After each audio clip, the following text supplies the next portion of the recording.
Hello again, my fellow sleepers. Before we begin tonight's tale, I invite you to dim the lights around you. Maybe light a small candle or put on some gentle music, something slow and steady, like the rhythm of oars on open water. Get comfortable where you are. Let your limbs rest. Let your breath slow down. I wonder where you're listening from tonight. Are you curled up in a warm bed in Oslo? Or tucked away in a small cabin somewhere, hearing the soft creak of timber around you? Is it late where you are? Or early, just before dawn?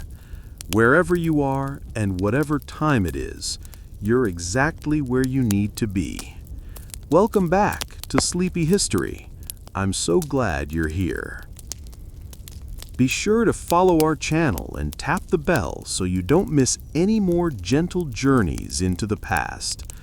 Tonight, we're drifting back to the north, long ago, to the wind-bitten shores and wide waters of the Viking Age. I'll tell you about the first time I left the fjords, the first time I took up an axe, the first time I saw a foreign land, and how that changed everything I believed about glory, gods, and what it means to come home again.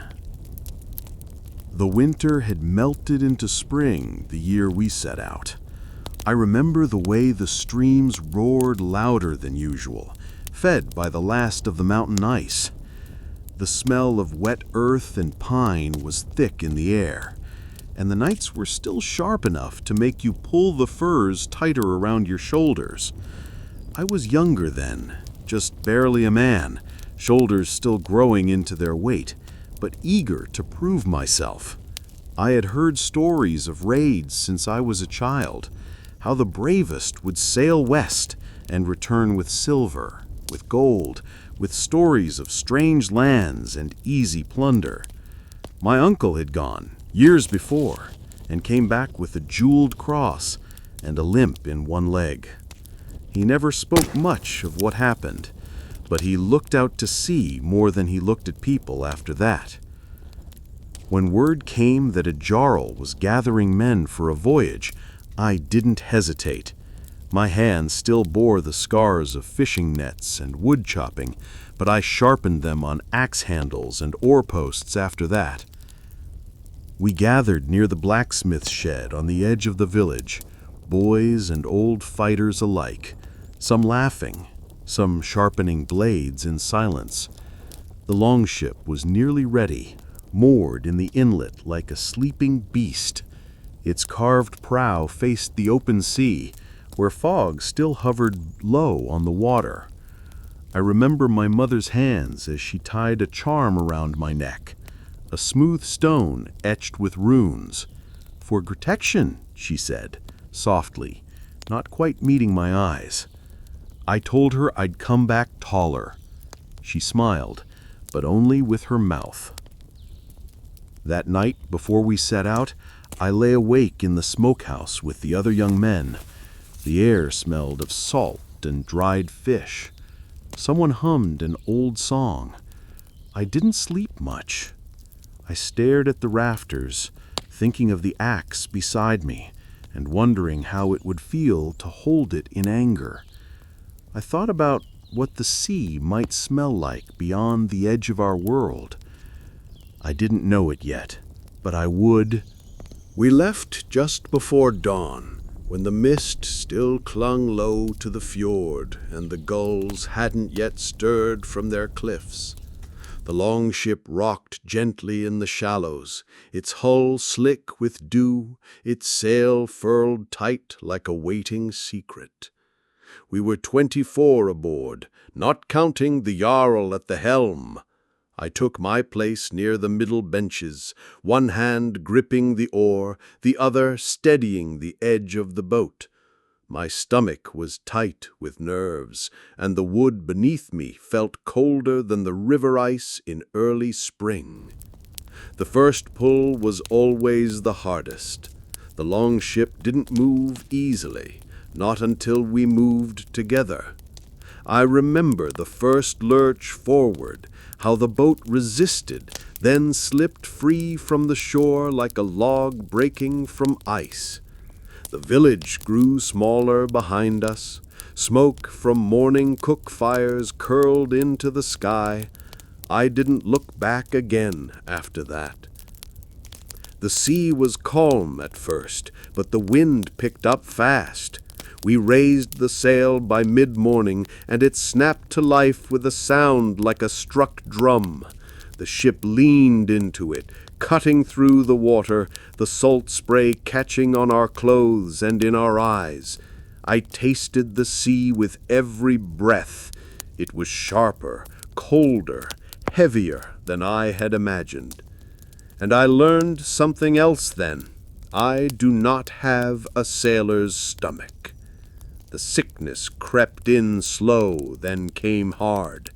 I tried to hide it, but soon I was hunched over the side, retching as the boat rose and fell beneath me. One of the older men slapped my back and handed me a piece of dried meat. "You'll get your sea legs," he said, his voice rough like driftwood, "or you won't. Either way, keep rowing." I nodded and wiped my mouth and kept rowing. There was no pride in that moment, just grit, just the knowledge that turning back wasn't an option anymore. The sky stretched endlessly above us, broken only by wheeling seabirds and the occasional patch of clouds. The sea rolled and whispered beneath us, sometimes gentle, sometimes harsh. We rowed through the afternoon, past rocky islets and kelp-choked bays. When we paused to rest, I leaned back and watched the sail ripple above me. The world felt vast, and I felt very small in it. But I was not afraid, not yet. That night we anchored in the lee of a small island. The fire was small, the food simple. Salt fish, bread hard as stone, and a mouthful of ale passed from hand to hand. Someone told a story about Thor's hammer crashing down on a Christian temple in the west. Someone else laughed and said their brother came back with a silver chalice and nightmares. I didn't speak. I stared out into the black water, listening to the waves slap against the hull. I thought about what lay ahead, about the strangers we would meet, the land we would walk, and I wondered, when I returned, what would my hands carry? What would my eyes have seen? More soon. The wind found its strength on the third morning.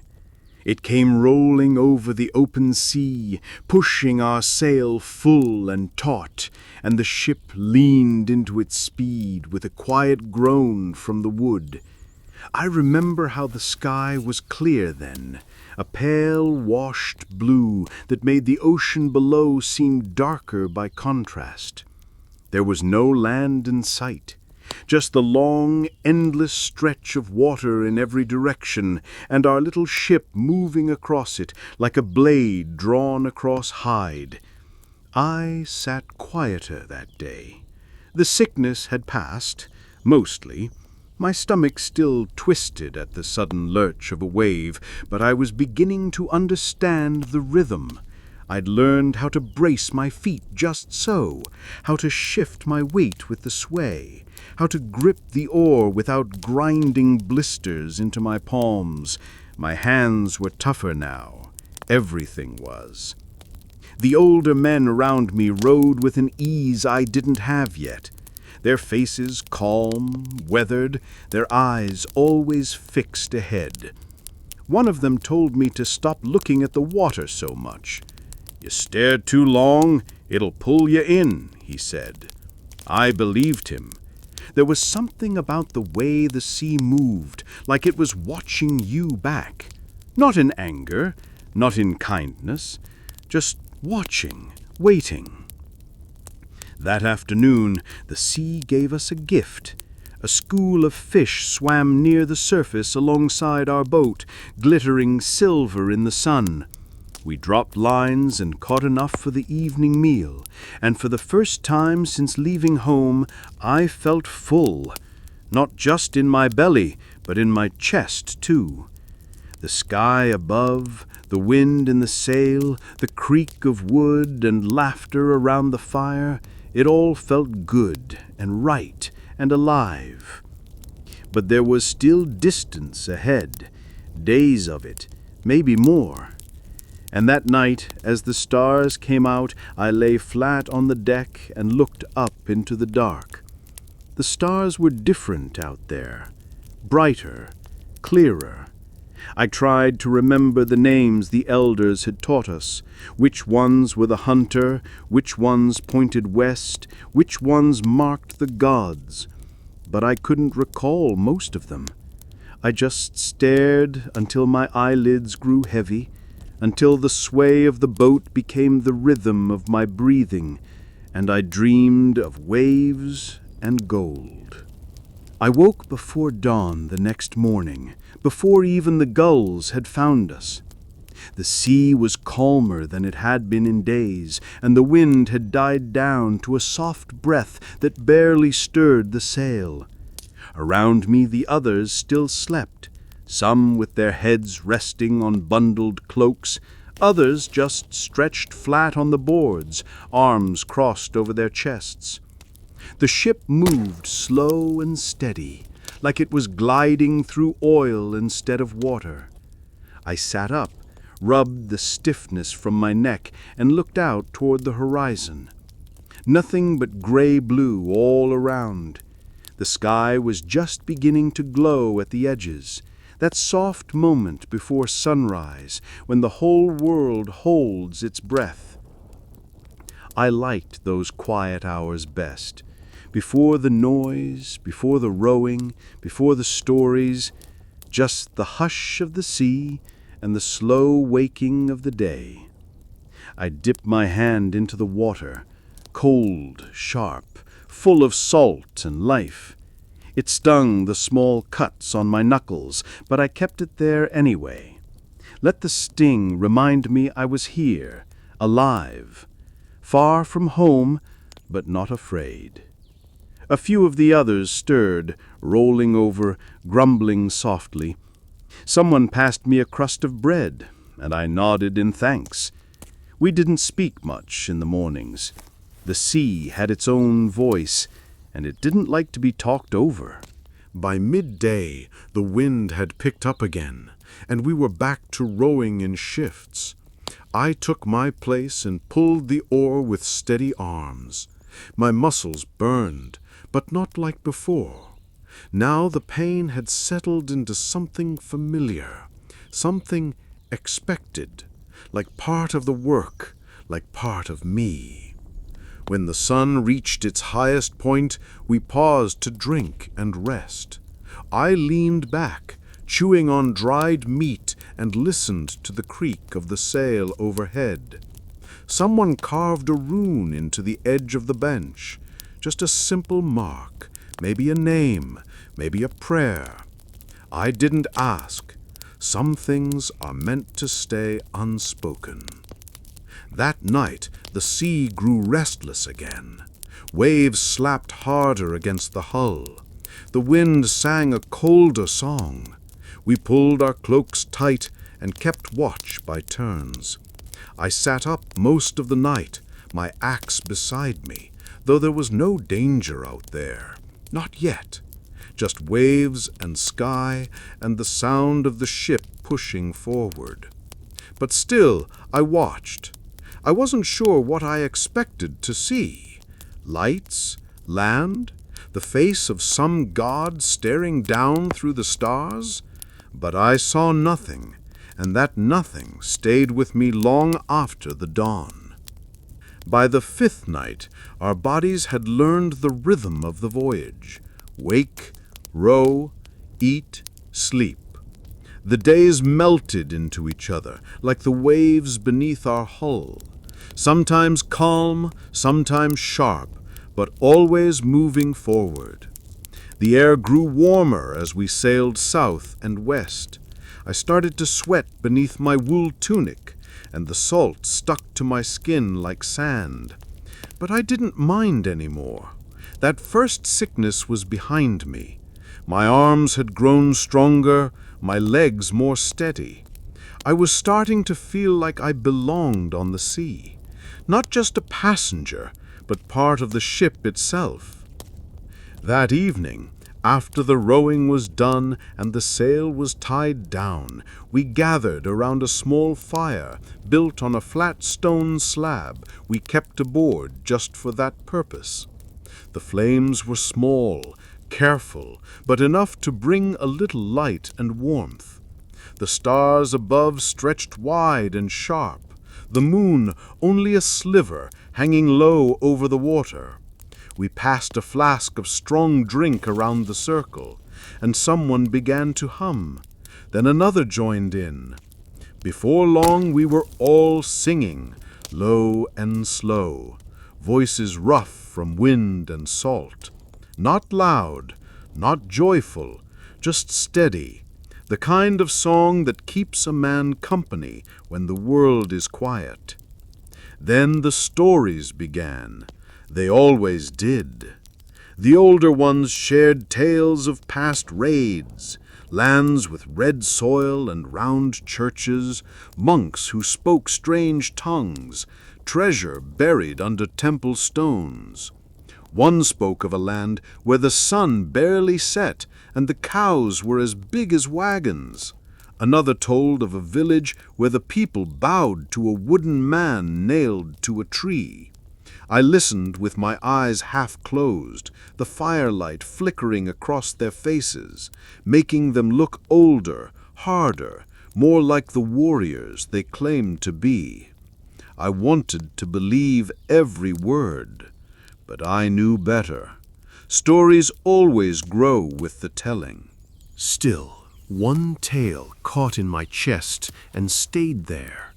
It was from a man with a scar across his cheek and a voice like gravel. He spoke of a monastery on a green hill not far from the coast. White walls, bell towers, gold crosses. He said the people inside didn't fight, didn't even scream. They just prayed.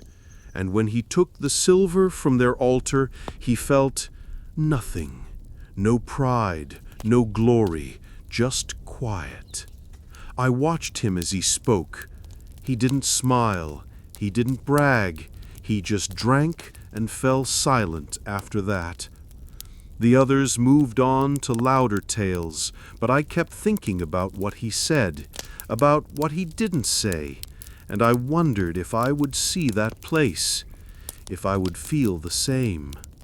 We saw it at first light, a faint smudge on the edge of the world, darker than the sea and too still to be cloud. Land. After days of nothing but water, it looked unreal, like something from a dream. Slowly it grew clearer. Trees, hills, the curve of a bay. We all stood then, eyes wide, hearts thudding in our chests. The rowing stopped. The sea itself seemed to hold its breath as we drifted closer. I felt a strange weight in my stomach. Not fear exactly, but not excitement either. Something in between.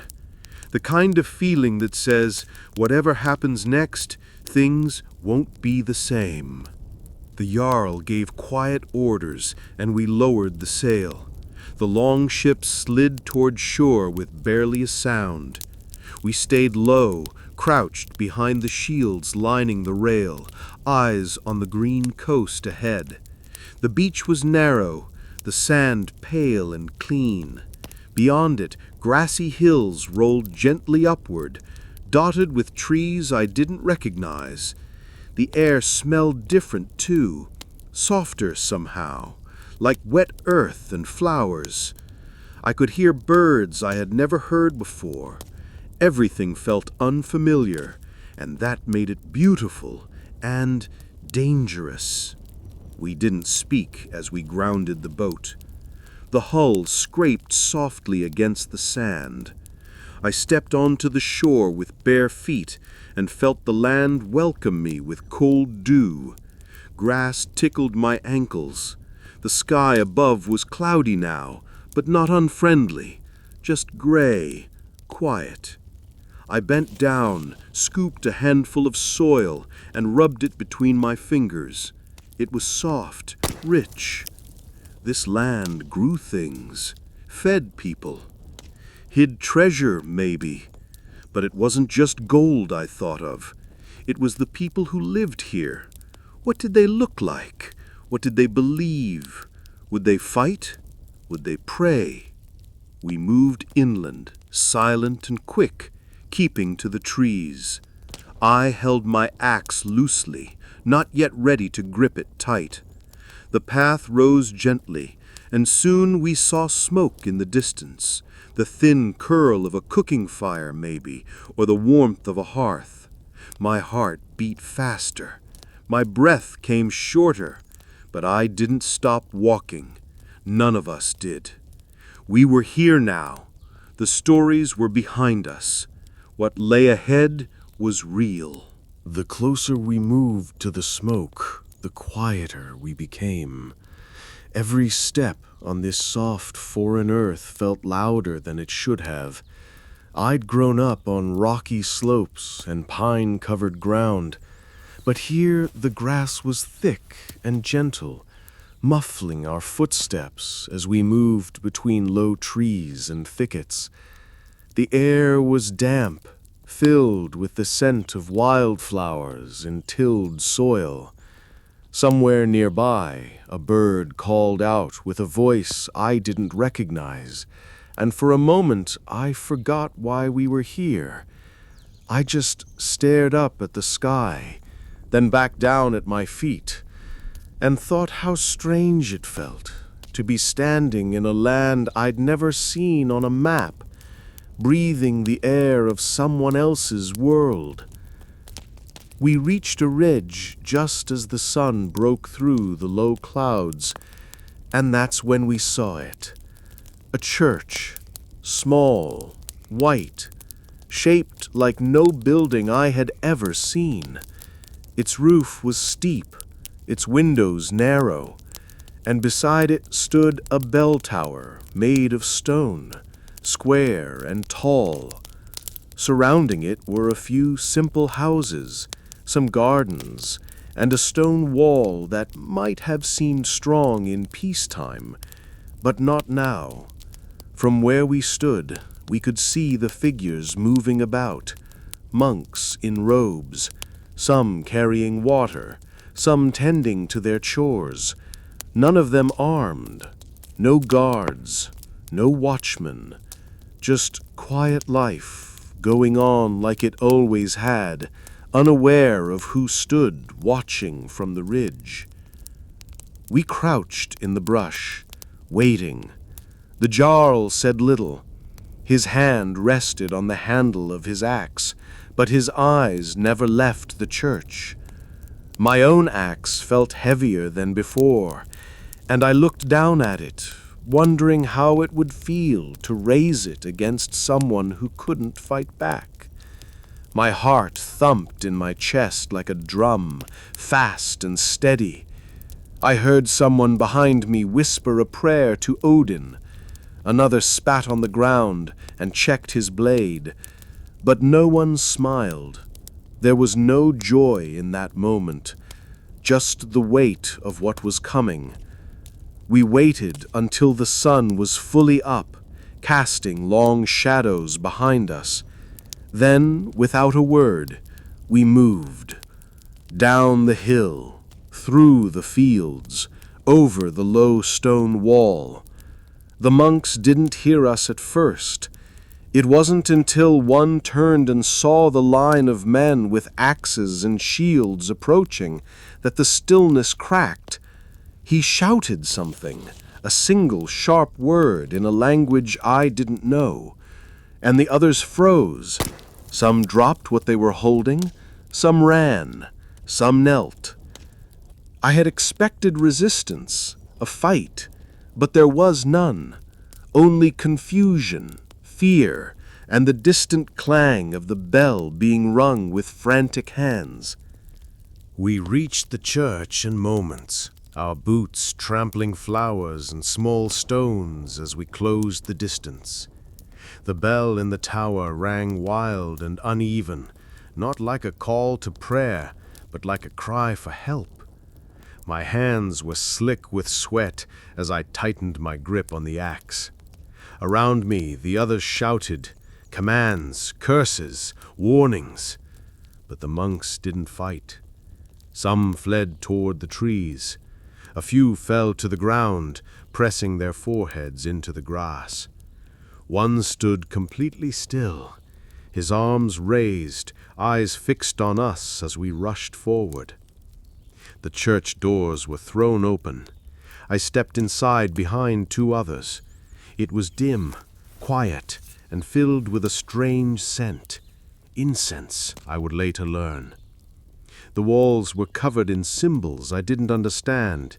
A man hung from a wooden cross above the altar, his face calm despite the nails in his hands and feet.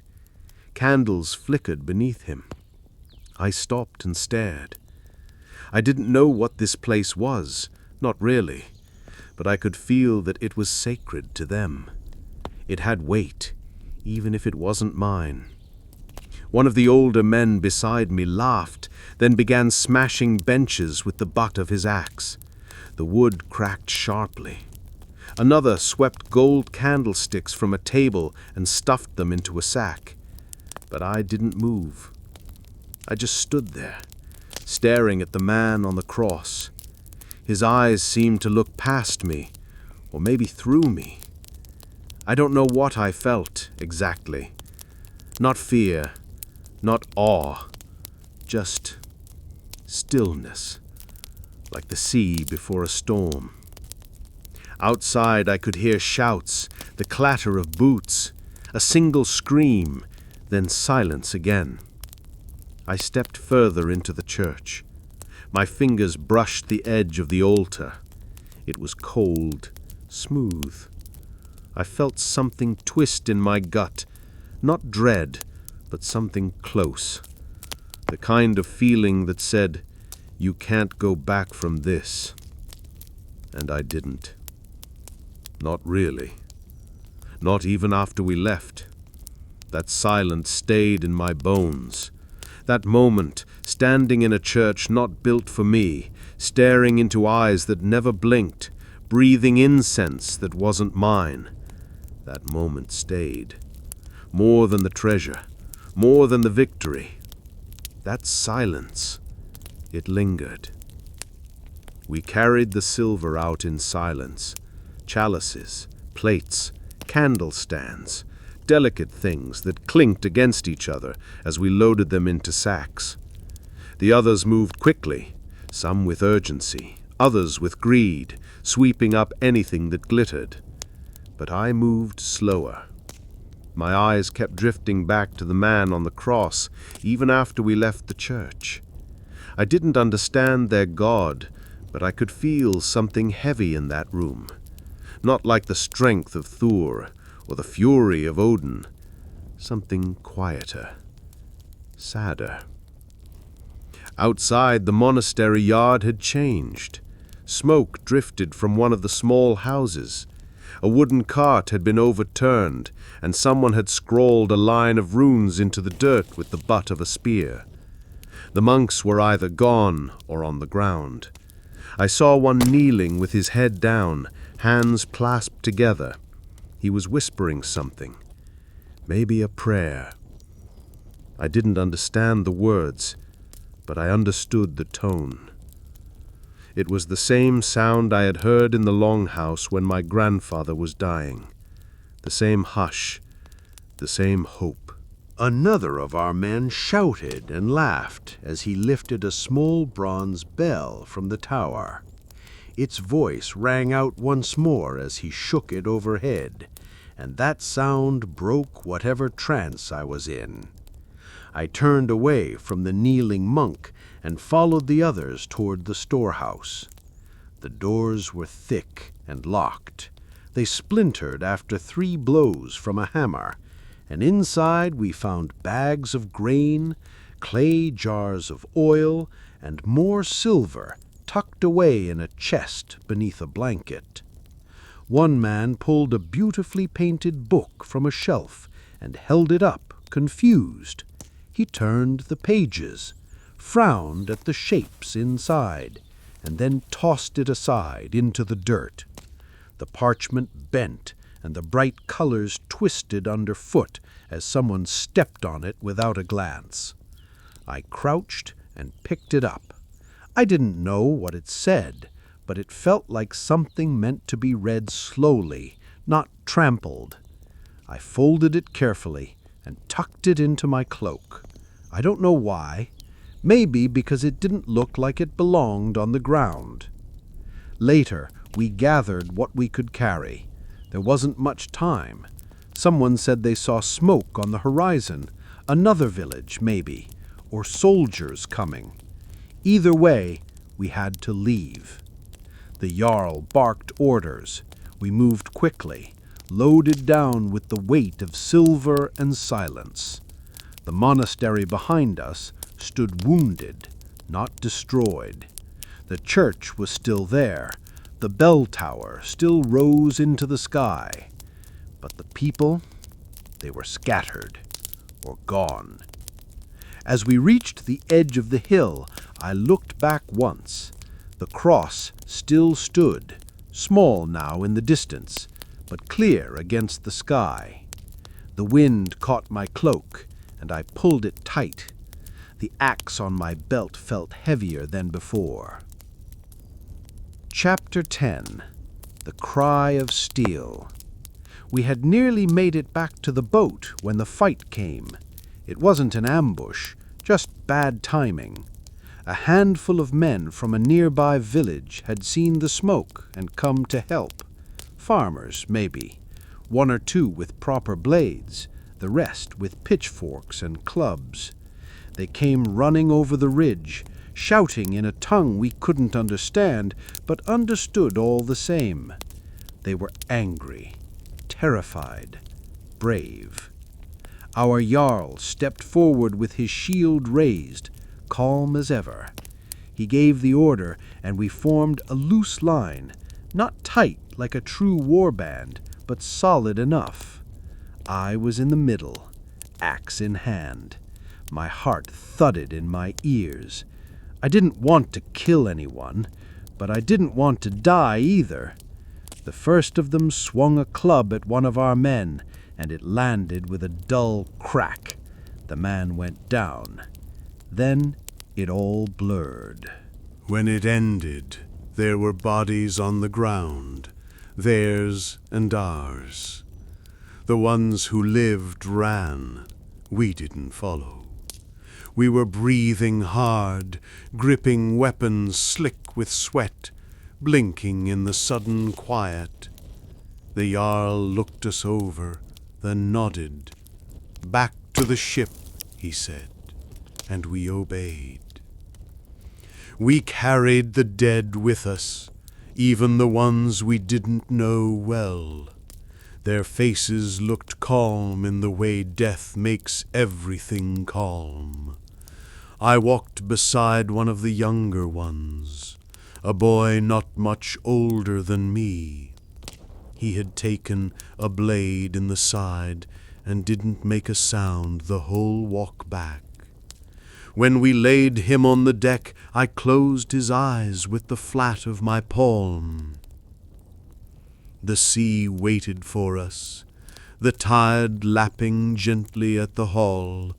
We loaded our spoils, our wounded, our dead. The long ship creaked as we pushed it back into deeper water. I looked back once more at the green hill, the white church, the thin smoke still rising.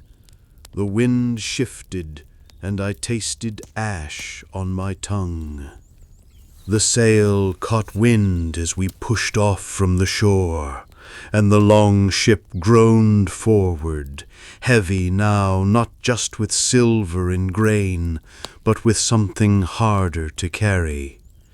The sea welcomed us back with a soft chop, the salt spray stinging my face, but I barely felt it. I was staring at the shoreline, still visible in the early evening light. Smoke curled lazily from the monastery roof. Not a great blaze, just the slow, steady smolder of fire finding wood. Some of the older men had torched the grain stores as we left, thinking it a clean ending. I wasn't sure it was. I sat near the stern, my axe resting beside me. I hadn't cleaned it yet. Blood had dried along the edge, turning dark and flaky like rust. I thought about wiping it clean, but my hands felt heavy, and the blade didn't seem to care either way. Around me the others were quiet. A few drank. One began humming a low song, one of the old ones, the kind meant for when someone died far from home. I looked down at my boots and noticed the dirt still clinging to them wasn't from our land. It was foreign soil, rich and dark and wet from someone else's rain. We drifted for a while before anyone spoke much. Then slowly voices began to rise, low conversations, murmurs about the silver, talk of what we'd bring home, but I couldn't join in. I kept thinking about the man who knelt beside the church steps, whispering prayers into the wind. He hadn't fought. He hadn't run. He just stayed there, his lips moving while the world burned behind him. I hadn't raised my axe to him. I couldn't. Something in me had stopped the motion, and even now on the boat, with the distance growing between us, I still saw him each time I blinked. Someone nearby laughed about the gold cross we'd taken, saying it would fetch a fine trade. Another muttered something about weak gods in their soft believers, but I didn't say a word. I thought of our gods, loud, wild, fierce, and wondered what they thought of silence, of prayer, of the kind of strength that didn't swing an axe but stood still and waited. I remember looking out over the water, the last bits of land slipping away behind us. The sky was burning orange at the edges, and a gull circled above, alone. I wondered if the monks would rebuild, if they'd light new candles and sing their strange songs again, or if they'd leave, take their quiet gods and go where no ships followed. I hoped they would rebuild. I don't know why. Maybe because destruction never felt as final as it was supposed to. Maybe because I needed to believe something would still be standing after we were gone. 2 days out from the coast, we opened the chest. The Jarl had ordered it sealed during the raid, waiting until we were safely at sea before taking stock. It sat in the center of the ship like something sacred. Not a god shrine, but something close. A heavy wooden box, bound in iron with a clasp shaped like a beast's head. We gathered around as he broke it open. No one spoke. Inside were items unlike anything I'd ever seen. Not just silver, but worked silver, carved, inlaid, shaped into spirals and symbols. Chalices with golden rims. A plate engraved with the image of a man with a halo of tiny suns. A cloth embroidered in bright threads that shimmered like dragonfly wings in the sunlight. And books. 3 of them. Bound in leather, their pages thick and soft, filled with markings that looked like spells or songs or maps of stars. The Jarl held up a silver object shaped like a T. "A cross," someone said. Another man spat over the side. I didn't. I stared at it. It was plain, not decorated like the others, but something about it felt heavier. I reached out and took it when the Jarl passed it around. The metal was cold and smooth. I turned it in my hand and thought of the church, of the quiet inside, of the way the monks had looked at that symbol as if it could protect them. Maybe it had, in a way. Maybe not from blades, but from fear. Someone laughed, said it would sell for less than a good axe. Maybe he was right, but I didn't care. I slipped it into my pouch when no one was looking. The Jarl closed the chest, satisfied. "We'd done well," he said. "Enough silver to make a name, enough treasure to prove ourselves, enough to do it all again." The men cheered, but it wasn't loud, not like the songs from the first night, more like the bark of a tired dog.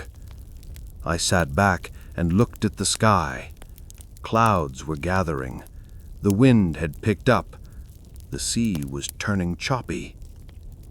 That night I dreamed of the room where we found the chest.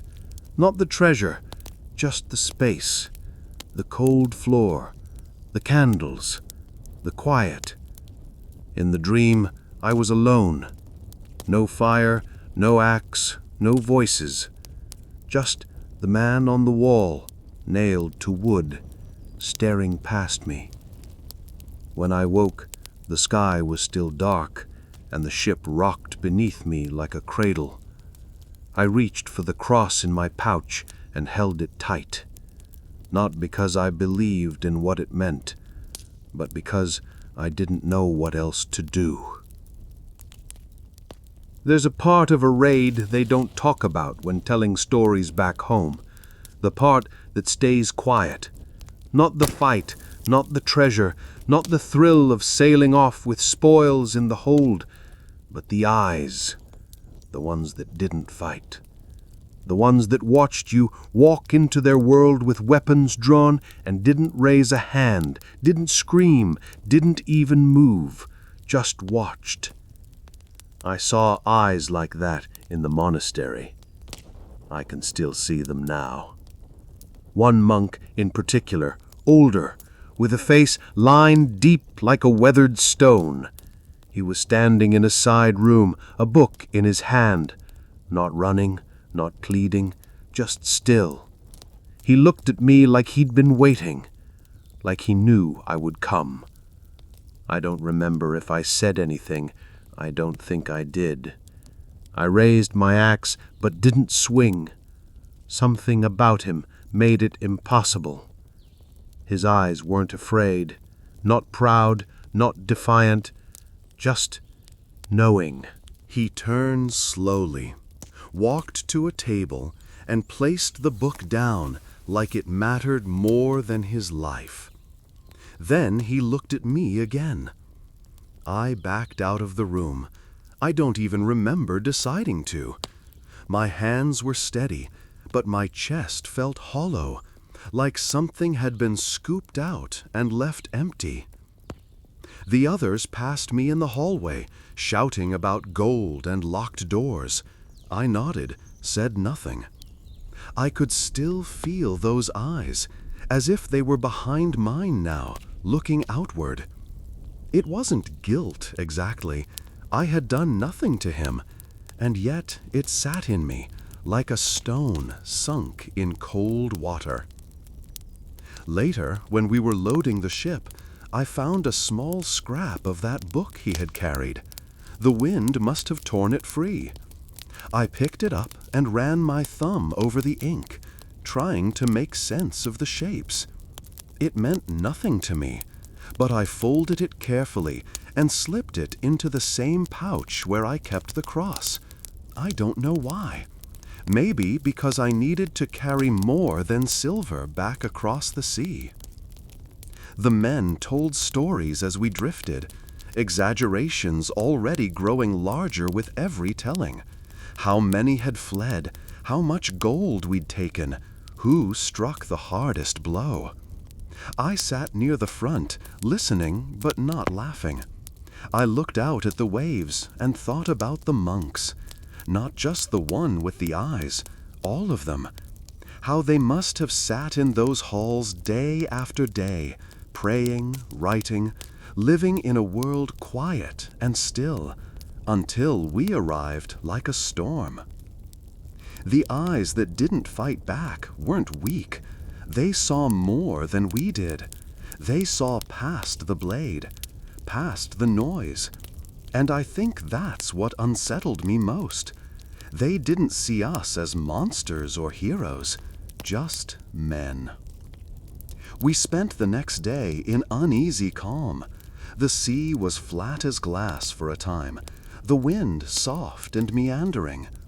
The longship drifted more than it sailed. I think the ocean itself was giving us time to think, time to breathe. But the breathing didn't feel easy. It came heavy, like every inhale had to pass through something unseen.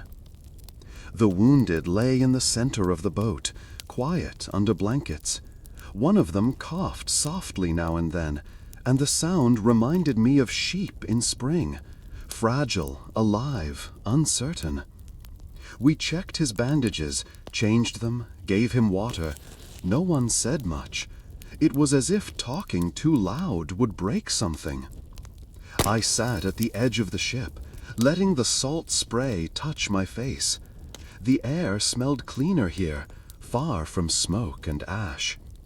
I could almost imagine that nothing had happened, that we were just boys on an adventure, sailing home with stories in our mouths and salt in our hair.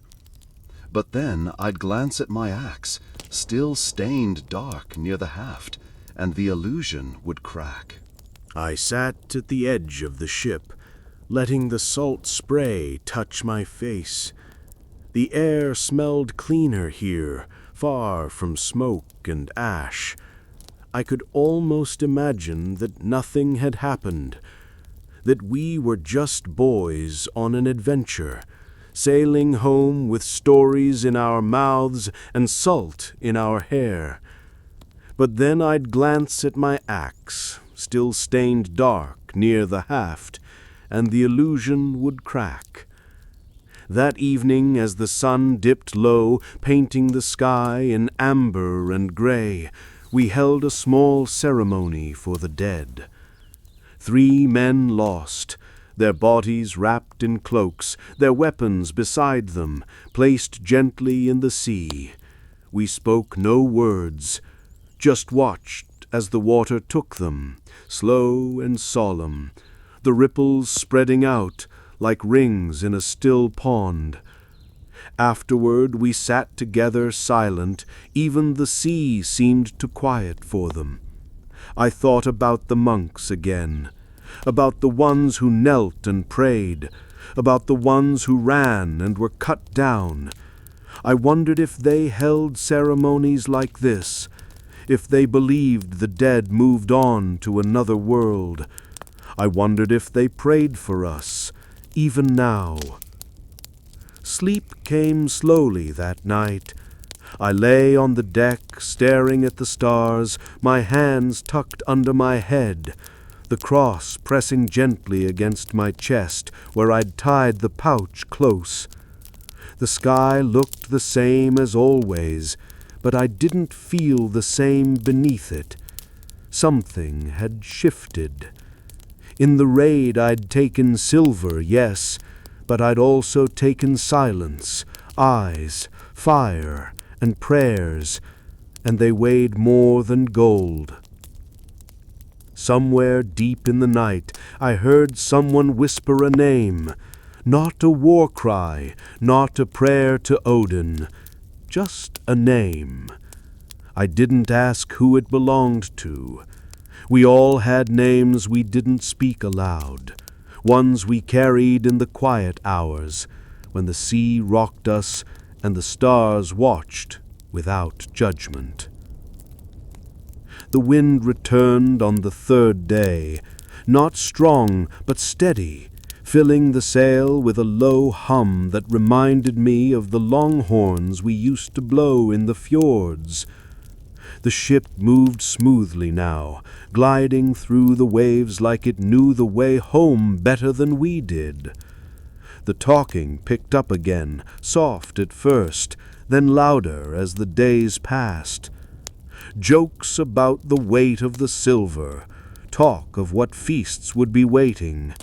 But behind every word there was a thin thread of quiet. Not fear, not regret exactly, just something unspoken, like the sea had taken our voices and handed them back thinner. I spent most of my time at the edge of the boat, staring out across the gray-green water, thinking more about what we carried that couldn't be counted in coin. The chests of silver were tied down and heavy, sure, but heavier still were the moments we didn't speak of.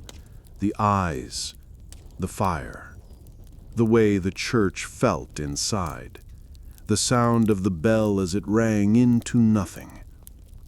I thought about the old monk again, the way he placed the book down like it was sacred. I had that page still, the one torn loose by wind. I took it out once more and looked at it. The symbols meant nothing to me, but I traced them with my finger, wondering if they meant everything to someone else. The Jarls said we would be remembered, that this raid marked us as true warriors, that stories would be sung about us back home, and maybe they would. Songs have their place, but I knew no song could capture the stillness in that church, the ache in my shoulders after raising my axe one too many times, the face of a man who looked at me not with hate, but with deep, sad understanding. I hadn't spoken of the cross. No one had seen me take it. It rested in the same pouch as the page. Two things that belonged to a world I did not, but I couldn't let them go. They had weight.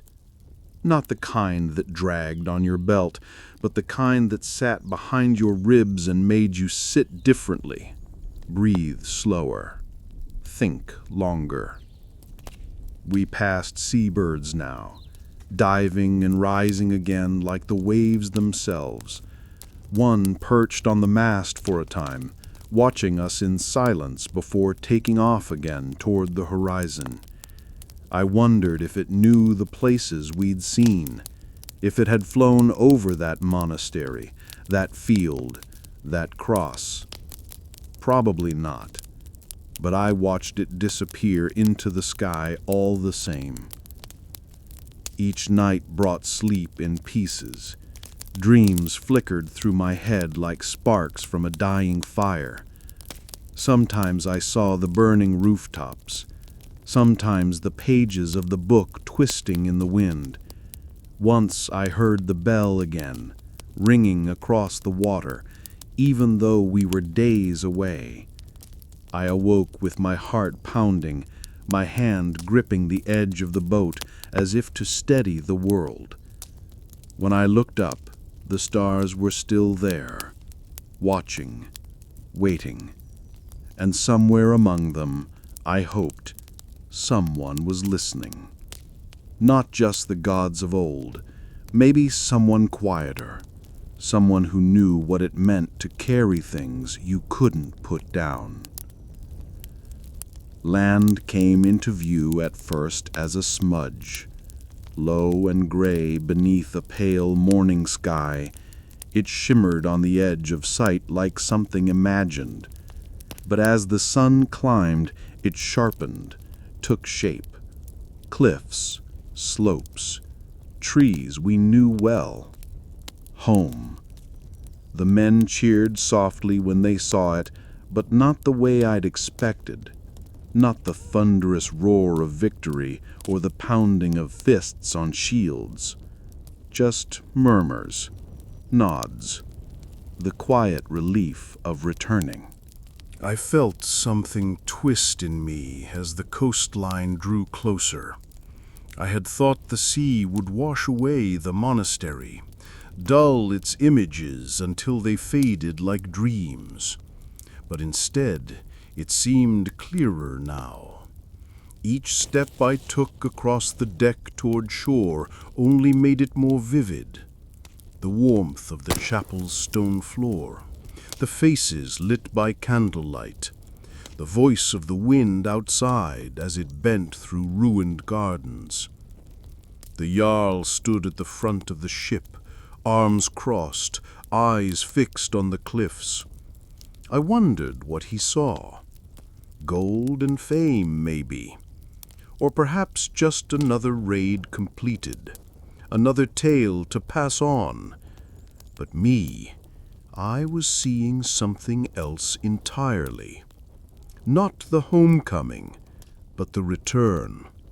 A boy left this shore, wild and unproven. A man was coming back, quieter than before, carrying weight he hadn't known existed.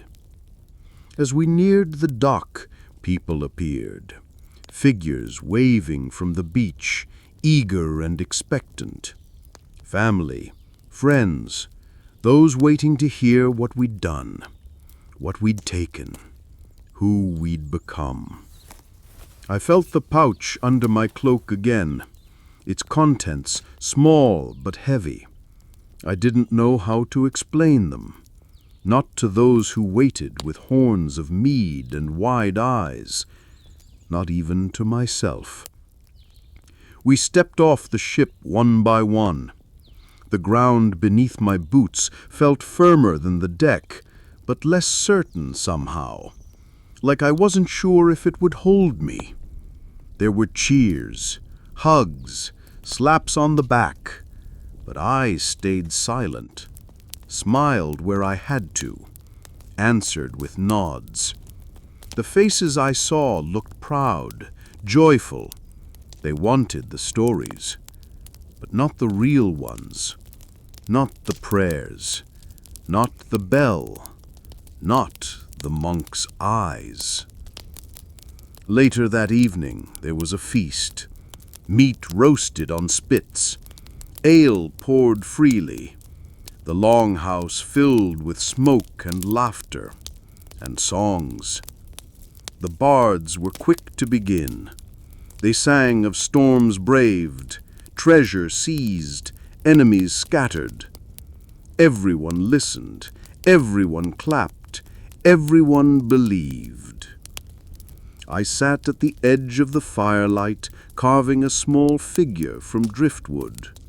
My hands moved without thought. The shape slowly took form. A man, arms outstretched, face turned toward the sky. Not a warrior, not a god, just someone waiting. I tucked it away when it was done, alongside the cross and the page. That night, I walked to the edge of the fjord, the cold air sharp on my cheeks. The water was calm, stars reflected like broken pieces of light. I closed my eyes and listened, not for the roar of battle or the clash of steel, but for the silence I'd heard in the church, the stillness, the heartbeat that had nothing to do with war. I whispered something then, not a prayer, not exactly, just a hope that the eyes watching us, even if they weren't mine, might understand. That maybe carrying the weight meant something, even if I didn't know what. The days after our return passed slower than I expected.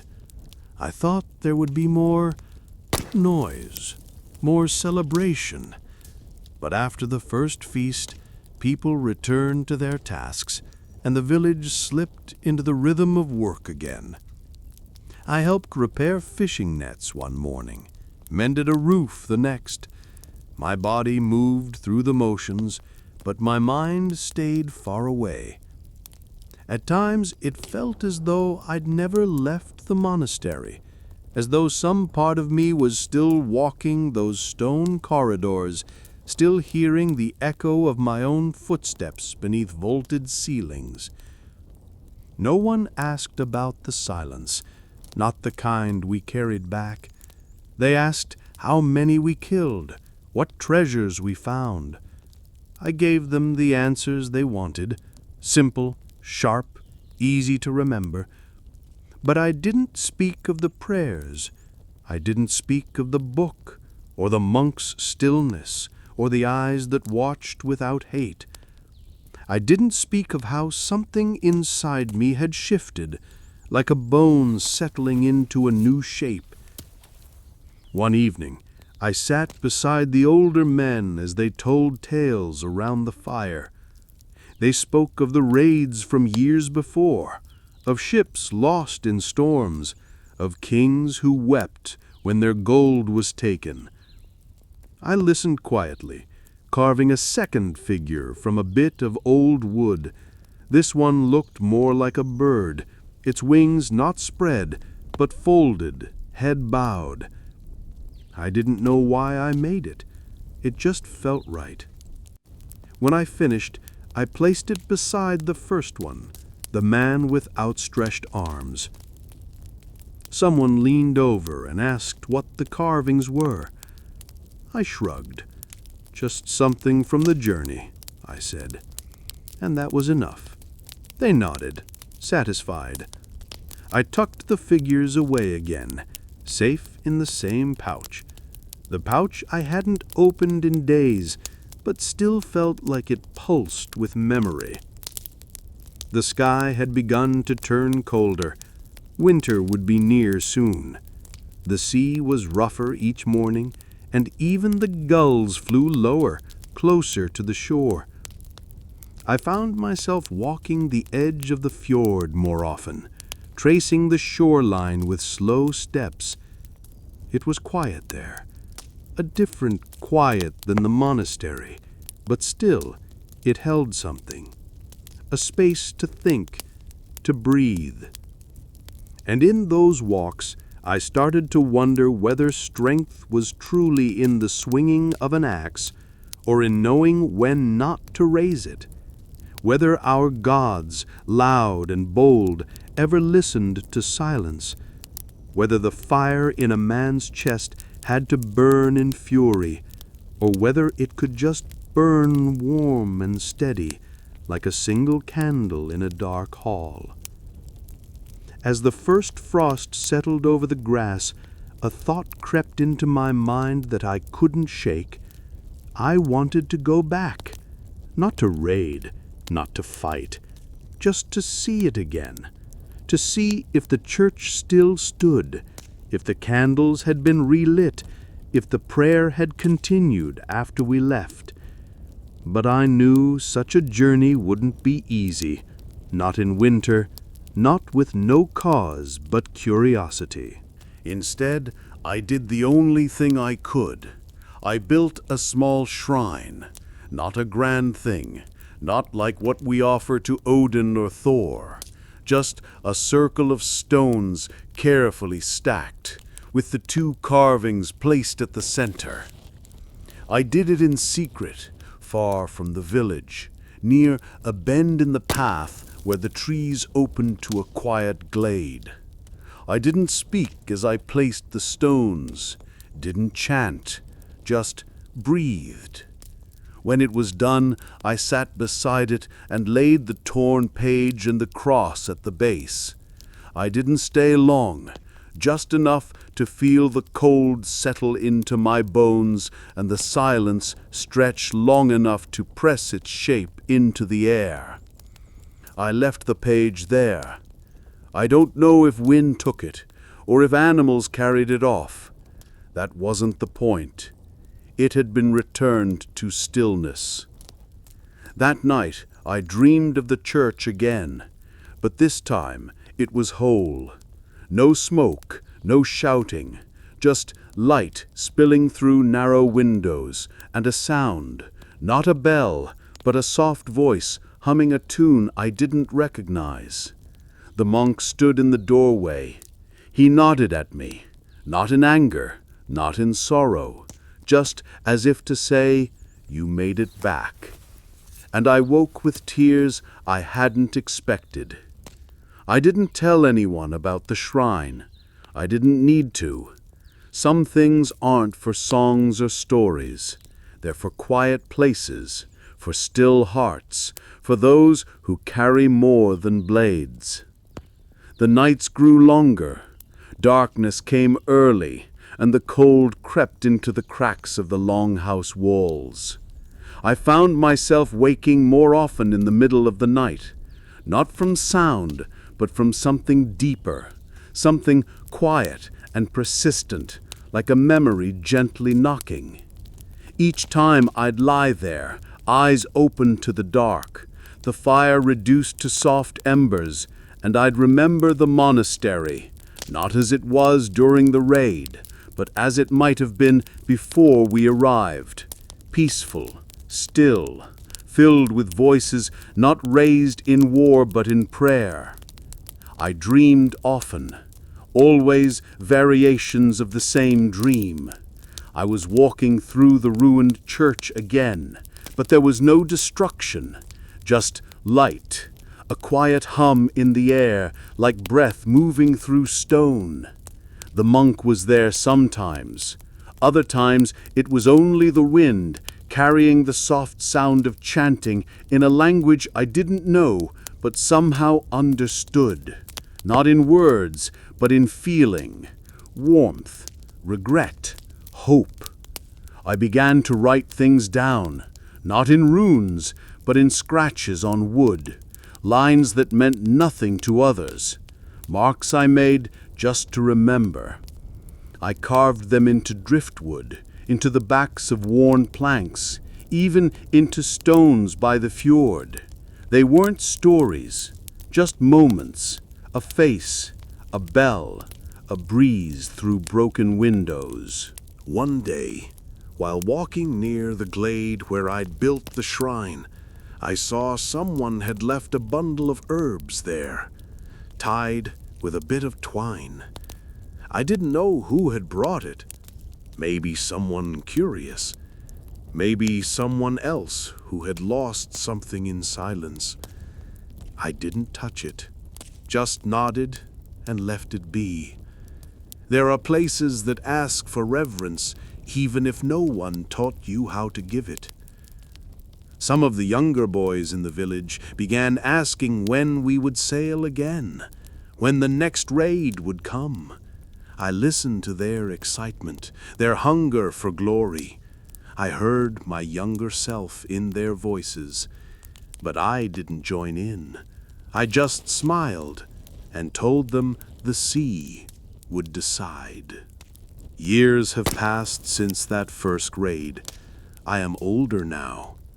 The axe hangs on my wall, unused, its edge dull, its handle worn smooth from long journeys and countless moments of gripping it too tightly.